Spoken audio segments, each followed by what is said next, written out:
Okay, let's have a look at some more out of the big box. This is quite an assortment, including one which I am not sure is actually alive. Oh, marvellous. I wasn't expecting that. Yeah, I know exactly where that's come from. This is this crumbly coconut husk thing put in lumps, almost like pieces of wood. And it's almost impossible to get this out without damaging roots. Almost impossible. The only thing you can hope for is it's broken down so much that it falls apart. But unfortunately, because it's broken down so much, it's also taken the roots out. So one way or the other, trying to repot these does damage. There is no choice. And I'm not even sure this plant is actually alive. There are some viable roots in here, but not many. I'm surprised this plant survived that. It's all very well in the place where it's grown in the Far East, but you know, as soon as you get it into sort of lower temperatures and possible lower humidity, they start to suffer. I'm not going to get much more of that out. I'm going to try and do it under the tap. This looks like the latest growth, but it's very desiccated and completely shriveled at the top. I mean, this is dead up here. I mean, these canes are still green, desiccated, but at least still green. So all I can do actually is get this in a more suitable root environment and hope that it can produce some new shoots, because there is no greenery on that plant whatsoever. All the leaves have gone, and at the moment, I was just going to say there's no signs of life, but there is. Where's my camera? I don't know whether you can see that, but there is a bulge at the base of that cane. And this cane looks quite fat near the bottom as well. So it's possible it may produce a new growth, but we'll give it a go. You know, it's got to be worth a try. Excuse me. It's an unusual name, and we're looking at effectively two hybrids here. So I'm going to have to look both of them up, yeah, to find out what type of makeup they are. There's a very good site for dendrobiums called Orchideya, I think it is, orchideya.ca. And you sort of select dendrobium, type in the hybrid name, and it will tell you everything that went into making up that hybrid, so you can get a feel for what type of dendrobium it actually is. You know, like the Toria type or Kingianum phalaenopsis biggie bum type. You know, lots of different types, black hair type, Latorias. But anyway, I'll have to look both of those up and get their heritage. They may even have common ground when you get down to the species that made them up, but it can get complicated. You could, I mean, all hybrids start with two species, whether you like it or not. They have to start at that point. But then, having crossed two species and produced the hybrid, you can then cross that with other hybrids or back with another species or one of the original species. It can get very complex, but that site normally, if it's heard of the dendrobium, it'll tell you what went into it. So I'll get as much of that as I can off under the tap. Once I get this wet, it should become even more crumbly, but a lot of these roots are papery. In fact, most of them are. So I'm going to have to rely on this plant trying to push out a new growth and setting up some new roots, because there's not many viable roots on there. But I'll see how much I can clean off. We'll give that one a go. That's that one. As I said, I'm not going to spend too much time cleaning the pots off. There's only 3 here from the big box. One of them is mine because it keeps falling over and it's really getting on my nerves. Now this one, I need to look it up again, but I like this. Oh, well, it's hardly in its pot. It's more out than in. But in a way that's good. Lots of dead roots, but equally as many viable roots. Yeah, you can see that once they get like this and they're all squishy, they're gone. But when they're like this and firm, don't worry about the colour. They may branch out even if the root tip looks dead. But there are some dead ones in there that I will trim off, and we'll get that in a, that can probably just go in a medium bark actually. I've got one very similar. Now I'm hoping, see that new growth there actually feels very firm to the touch. When I first got it out of the big box, having been succumbed to those extremely low temperatures, I took one look at that new growth and thought, well, that will have gone, but I don't think it has. It feels really firm. So we have a new growth. I'll probably take the back end of the plant off and start with something like that, yeah, which should make quite a nice plant. I'm going to leave that one on. It's got 2 leaves, still photosynthesized, but I want to get it in a relatively small pot and obviously accommodate as many of the good roots and get the old roots off. So we'll have a tidy up. It's obviously blooming size because it has. That's an aborted sheath, that one. But it has bloomed, unless the spike aborted, but it's got to blooming size, so in theory the next new growth should bloom, providing it sets its roots up. And the last one, did I say what that one was? No, I didn't, no. It's on the pot. Actually, I'd better start putting these tags with the plants, hadn't I?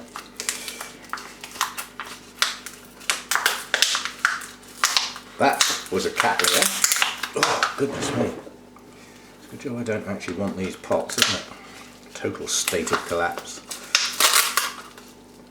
Right. That was a Cattleya Harrisoniana Volcano Queen crossed with Harrisoniana Binot. So in effect, that's a clonal name of a species crossed with a clonal name of the same species. So in effect, that's a species. If you can get your head around that. Anyway, that was the Cattleya we just looked at. This next one, again, I shall have to look it up, but this is interesting to me because the shape of the pseudobulbs are virtually identical to one I've already got. The one I've got is a primary cross. It's Farmeri crossed with Griffithianum.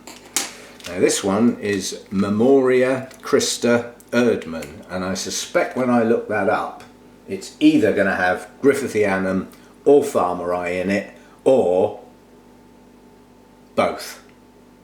In other words, the hybrid that I've already got, then crossed with something else and given a name. Something like that. But this, I don't know what I'm going to get in the pot.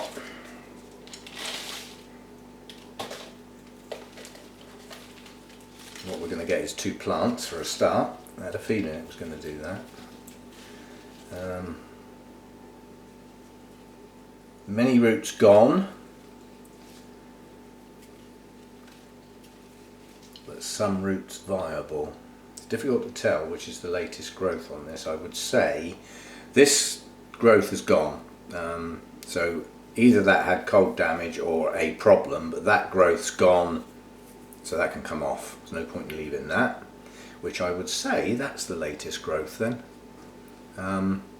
But yeah, very unusual pseudobulb shape. It's effectively like a square or rectangle, whichever way you want to look. It's got very flat sides, yeah, so it's not round at all, and that's exactly like the one I've got.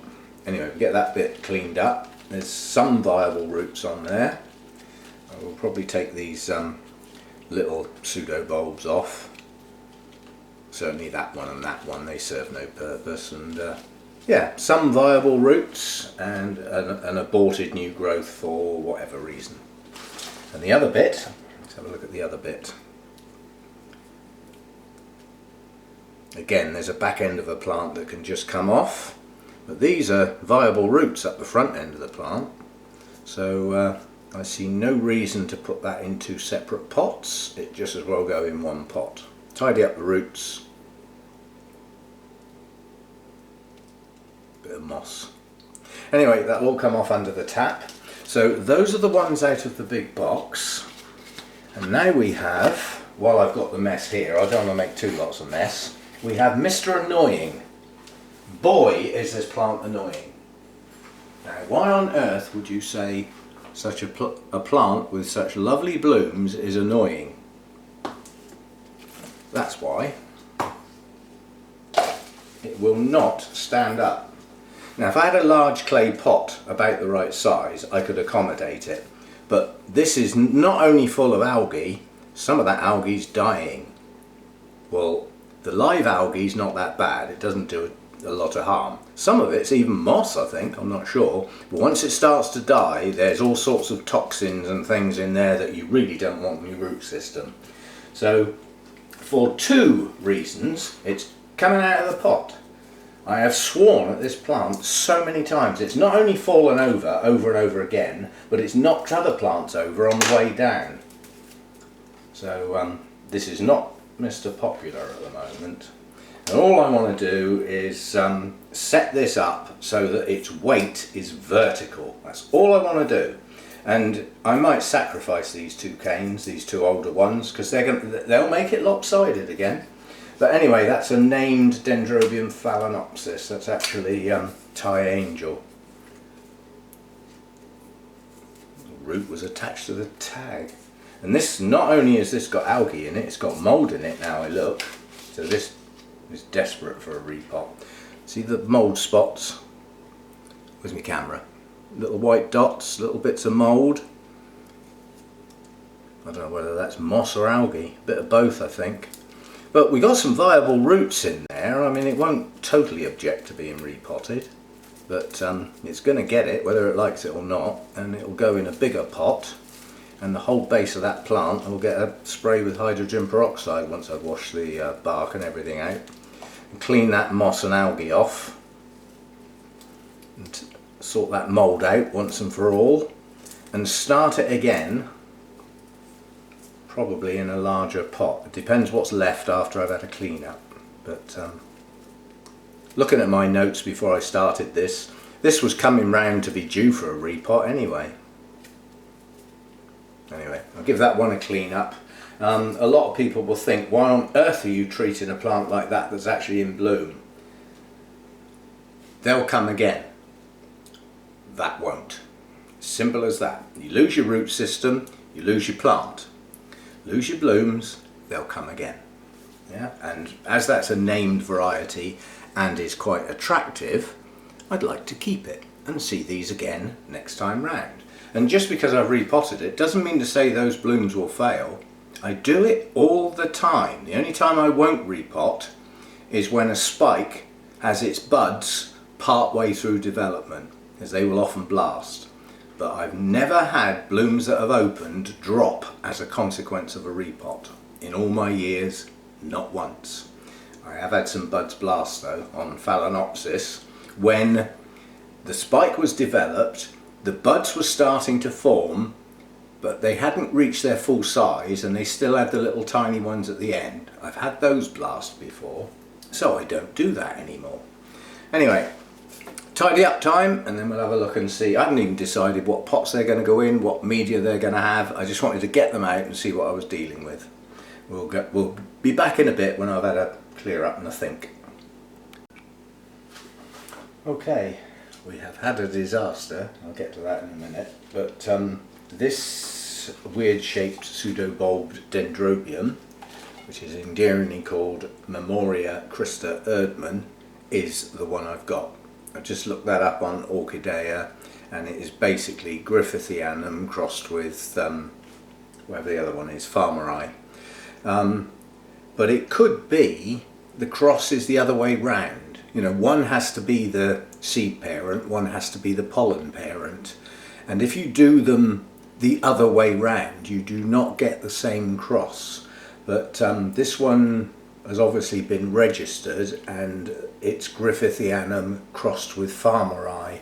The one I've got in my notes says Farmeri crossed with Griffithianum and has no name. They could be exactly the same.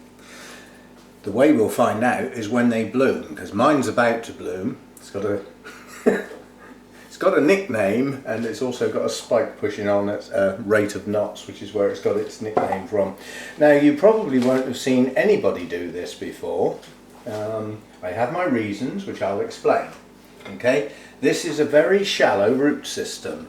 I've trimmed off some roots, but even though these look brown, they're firm. and I've just had a quick look at mine, and quite a lot of my roots that are this colour have got white bits growing out of them. So I've been very careful not to trim too much off. Yes, it's 2 plants, a small piece that probably hasn't bloomed. It might have been 2 plants actually put in the same pot. It may have broken at some point, but either way they're both going in the same pot. But it is a shallow root run, so because the roots aren't down in the bottom of the pot, I'm going to crop it with the large chunky bark. That will allow the air to get in. And there's a lot more pieces of wood in this latest batch of Orchideya than the last lot. So I'm not going to go too deep. And then what I want the plant to grow in is the medium bark. So I'm going to put some of that in next. Notice I haven't put the plant in yet. Right? So this is where the main root run will go. That's what mine's growing in, and it has a very good root system. So it obviously does well growing in medium bark.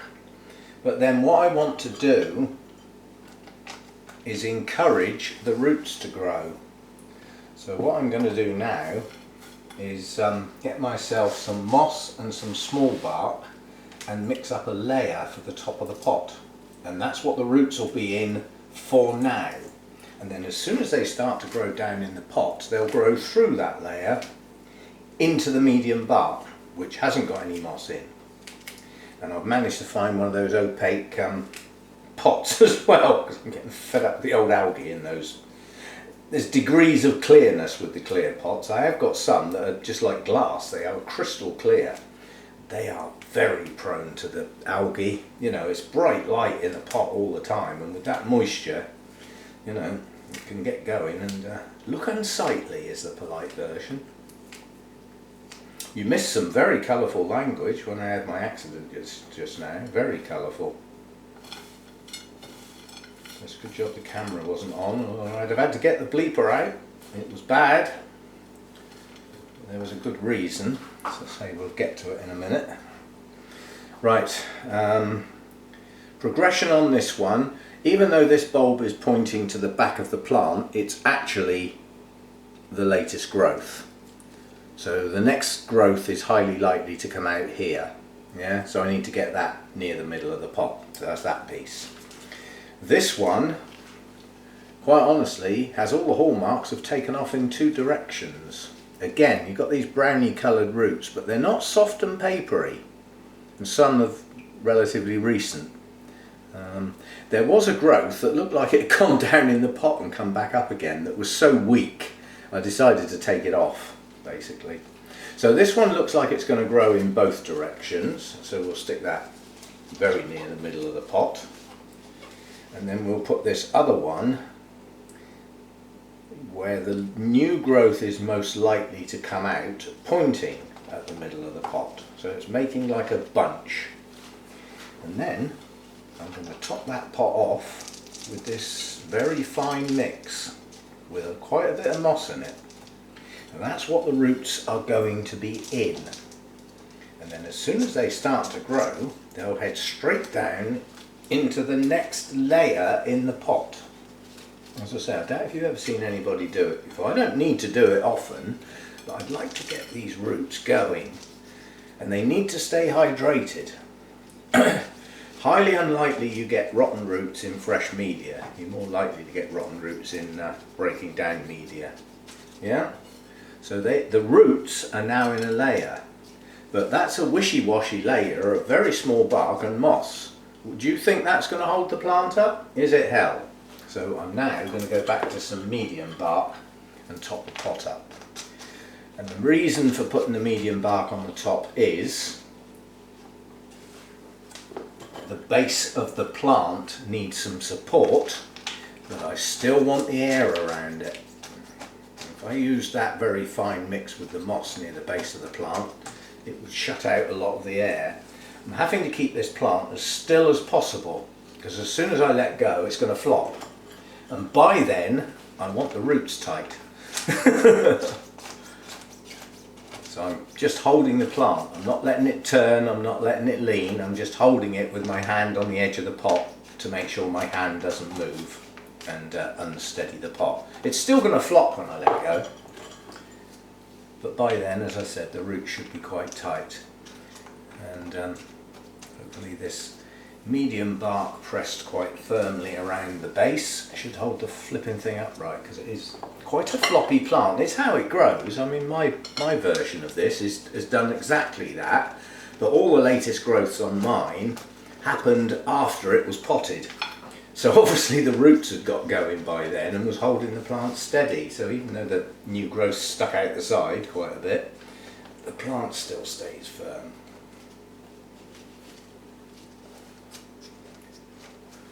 And then we let go and it all falls out of the pot. Gotcha. So the last thing I wanted to do was try and stake that. That's actually quite good. So we've got chunky bark in the bottom to let some air up through, because there's no roots in the bottom of the pot, so it would stay wet. And we've got a layer of medium bark for the roots to get into as they get down in the pot, and then that very fine layer of small bark and moss to encourage those roots to get going and keep them hydrated while they do. I'll do a new tag for that one actually. I'll put the old one in there so I don't forget what it is. But as I said, I've already got this cross. Now some of these growths have nubbins that have yet to push out, so it's possible this will bloom this year. It's big enough, if the nubbins are there they can push on any time, and I've found that this particular cross blooms when it flipping feels like it. I've never had it bloom in the winter, but it has bloomed in the spring, my one, and it has bloomed in the summer, and it has bloomed in the autumn. It seems to bloom when it blooming well likes. So that's that one done. Right, I have a change of media and mess around and stuff and get another pot. Okay, the Cattleya had an accident. I did mention earlier in the video about the nice new growth, probably got away with the cold damage. Well, cold damage or not, it's damaged now and come off. It broke under the tap, my fault. But just inspecting the plant, first of all, good Cattleya roots. One, that's good, and two, one of these leaves somewhere on here, there, that was damaged when it came out of the box. It's broken through enough that it's not going to stay green. It will eventually die back, and as I'm going to get the cinnamon out and deal with that new growth, I'd rather take that leaf off and seal the joint while I'm looking at the plant. Okay, but the good thing on this plant is, where's it gone? It looks like there's another eye ready to go against the new growth, and somewhere just now, oh yes, here, there's another eye at the base of this growth. So the fact that that growth's damaged should send the signals back down the plant to say, hold on guys, we've lost our new growth, we need another one, and it should push one of the other eyes. But with the potential for an eye to form at the base of that new growth, I'm only going to trim that partially off. Just going to cut it there. So I'm back into tissue, and there is the potential for an eye behind there. No guarantees, mind. You know, so losing a new growth is not ideal when it's the only one, but stuff happens. Well, I used a word beginning with S and it wasn't the word I had in mind, but the camera's on. Stuff happens. Right, it's a little bit of cinnamon on the end of that new growth, just to seal it off. And where was that leaf I just cut? Round there. I'm just going to put some on the edge of that, and it's literally just on the very edge because it will dry back. If you use cinnamon on plants, for goodness sake, only put it where it's needed. If you're messing about around the base of the plant and you get it on the roots, it will totally desiccate those roots in a very short space of time. Okay, it's going in a holy clay pot. Not one of the original ones, this is one of the new batch. I've managed to find a piece of bark that just about sits over that hole in the middle, and this has got a good root system, and like an idiot I doubt if I've got enough large bark here, but we'll get some in, trying not to knock that piece off the hole that's going to stop it all falling out. Gently. That's got it. And I want this relatively deep in the pot. I don't want this sitting high. So actually I've already put too much in. I quite like potting the Cattleyas in the holy clay pots because there's nothing to do. Just pour the bark in. That's all there is to do. The roots will sort themselves out, and if you've got a couple of air pockets, so what? It doesn't matter. The whole point of the holy clay pot is to get as much air around these roots as possible. So a couple of little gaps is negligible.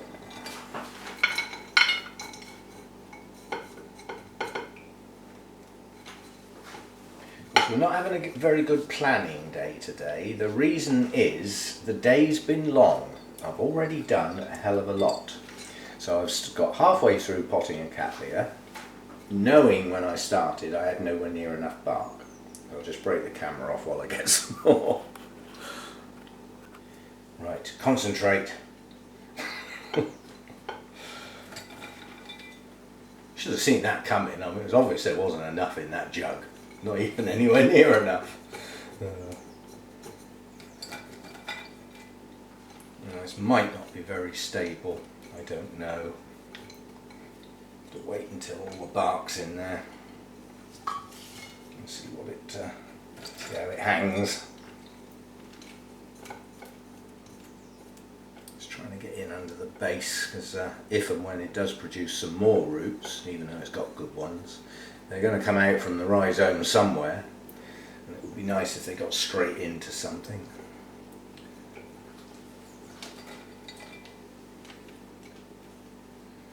Right, so that will do.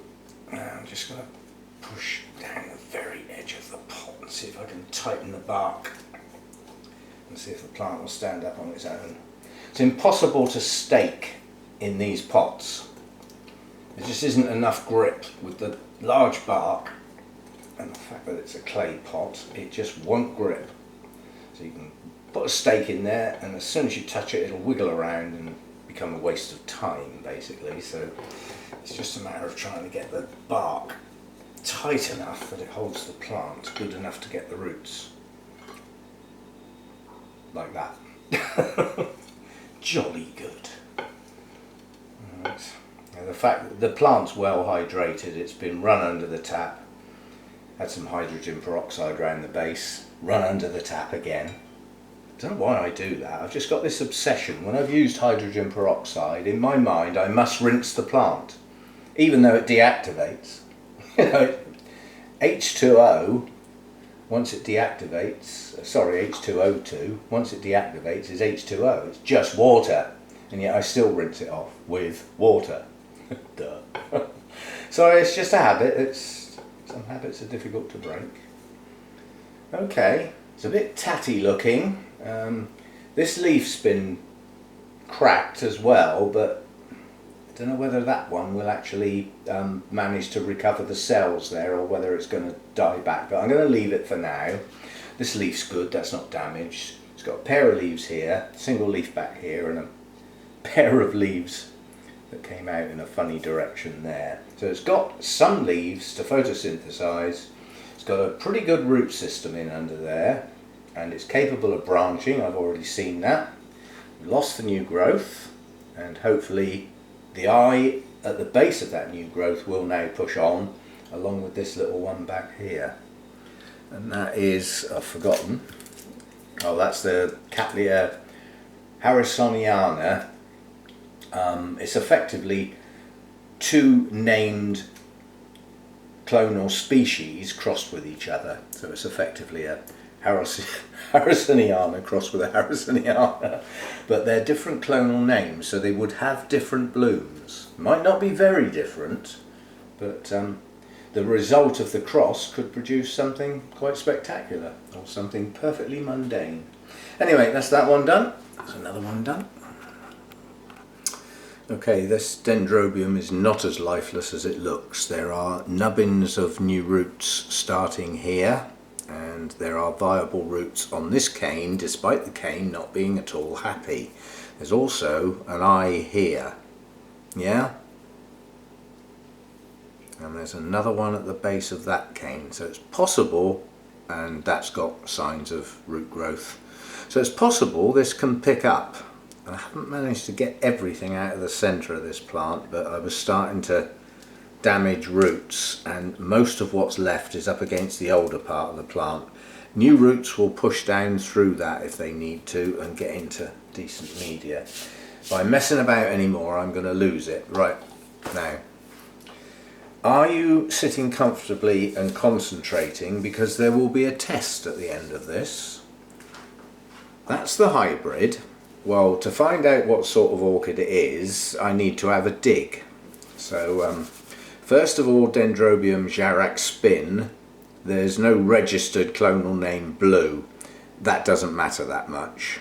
And the other one it's hybridized with is Wendy Lim Shaung. Well, the registered hybrid is Wendy Lim Shaung Shaung. Twice. Now, let's have a go at this then. Wendy Lim Sharong started life, remember I said they always start life as two species. It started off as Tangerinum crossed with Lasianthera. Both of those are antelope type dendrobiums. That hybrid was named as Tan Horns. That was then crossed again with Lasianthera to create another named hybrid called Shana Sito. That was then crossed again with Lasianthera to create a named hybrid Bengawan Solo, which was then crossed again with Lasianthera to create Wendy Lim. You're concentrating, you're getting all this. So basically this is 70–80% Lasianthera with a little bit of tangerine. That's half of the hybrid. You wait till you hear the other half. Right, we're now up to the Jarac Spin. Right, this has started life right down the bottom with effectively a Dendrobium phalaenopsis cross with, I think it's Orchideya, but I can't find a reference to that. And that created a hybrid called Hawaii, which then was crossed with Shalirai, which is an antelope type, to create May Neal, yeah, which was then crossed with Sharilii again to get a named hybrid called Golden Hill. That was then crossed with Minnie, and Minnie is Carione crossed with Johannes, which is another antelope type, and that created a hybrid called Sakol. And then that lot was taken and crossed with Superbians, which is a very special hybrid. It's got a small S on the front, and the reason it's got a small S on the front, it's a naturally occurring hybrid in the wild, and that's a hybrid between Bijibum, I'll say it properly, and then I'll say it how I like to say it, Biggie Bum, and that's been crossed with Discolor, and that happens naturally in the wild, and Discolor is another antelope type. So basically, after all that lot, that's an antelope type dendrobium. That's all I really wanted to know, because that determines what I'm going to pot it in, and hopefully it'll grow. And after all that lot, yeah, I do hope it's got a reasonable bloom on it. Now you see some of the effort that goes into producing some of our hybrids if you want to dig around and find out. You can find all that on that site I mentioned, orchideya.com. I might even put it in the, description. It's good fun, but it has to be one of the types of orchids that it's got on its main list, or it doesn't work. And there aren't all the types of orchids on the list. Dendrobium's obviously there, Cattleyas there, some others there. Okay, this is having quite a lot of chunky bark in the bottom, simply because that's as low as the roots go at the moment, and most of the good roots are still quite short. Some of these are still a bit papery, but I don't want to go mad. I want to see where it shoots out from first. So that's going to go in a bit of a mixture really. Now, although this seems a hell of a lot, I've still got my own Phalaenopsis type Dendrobium that kept falling over. I've still got that to do. I'm not going to bother filming that because that's one of mine. It's not one of the ones out of the box, which is what this set of repotting is all about. But basically, what I like to pot them in is a mixture of large and small bark. So I've got some air in there, yeah, but I've got some small bark which helps keep it moist longer. And to help it keep moist even longer, I'm going to mix some moss in with it. We're really lucky with the bag of moss that I'm using at the moment. So far I haven't managed to find one thorn. In the previous lot we had quite a lot of instances of squeezing the water out like that, which is usually followed by ouch, and then some stronger language and running my hand under the tap to get all the blood off. Followed by a pair of tweezers to try and get the thorn out, because they always break off. So do go careful with this New Zealand sphagnum moss. There are thorns in there. It looks like pieces of gorse, which grows prolifically in all over the countryside in the UK. Perhaps it does in New Zealand as well. But anyway, it gets in the moss. So if you squeeze it, you will push those thorns straight into your skin, and the tip breaks off. And unless you pull it out, it will turn skeptic. It will get all skeptical. That pushes the thorn out okay, if you don't mind waiting. Wouldn't recommend that. You're going to get blood poisoning because Roger said leave the thorn in, it will come out on its own. Use your own. Actually, I'm going to put a bit more moss in that. I'm trying to get a root system to recover here. The root system on my Phalaenopsis isn't too bad actually. It's I had to cut no roots off whatsoever. There aren't a lot of them, but they're good, strong, fat, fleshy roots, so it should take to its repot quite nicely.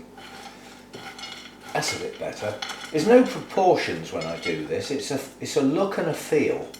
That's all I can say. It's just a look and a feel, and I'm happy with the look and the feel of that. So we'll get some in. Now this is a very tall orchid, and I'm hoping it's going to sit in the top of that pot and touch the edge of the pot. Actually, I put a bit too much media in.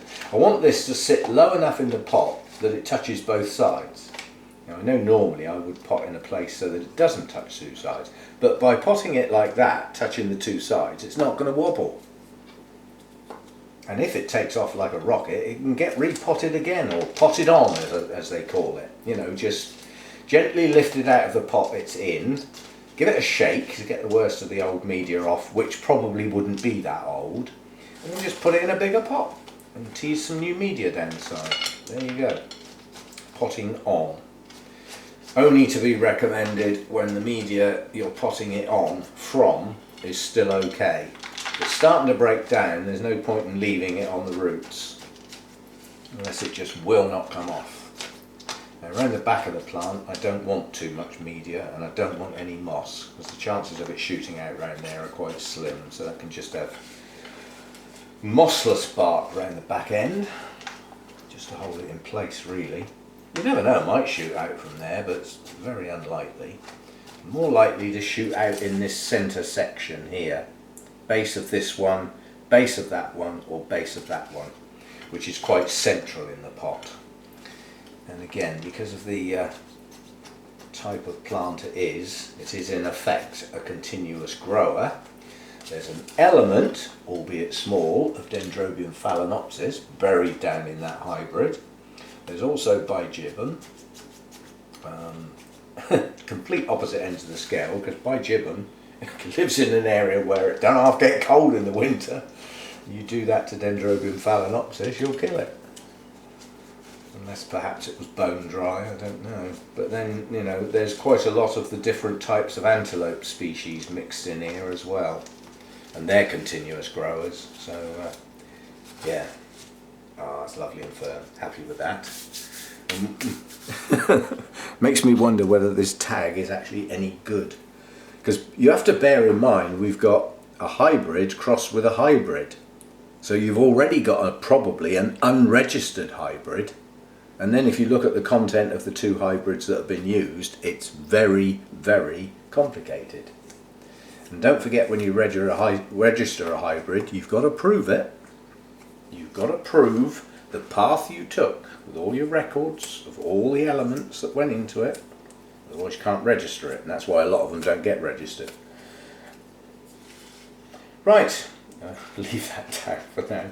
So that'll do for that one. As I say, I'm not going to film filming my own plant that has annoyed me from falling over too many times. It's just the ones out of the box I'm doing at the moment.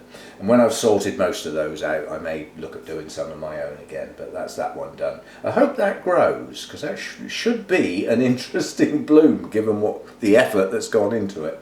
But it's a wait and see. Let's get it to grow first. That's the first thing. See you next time.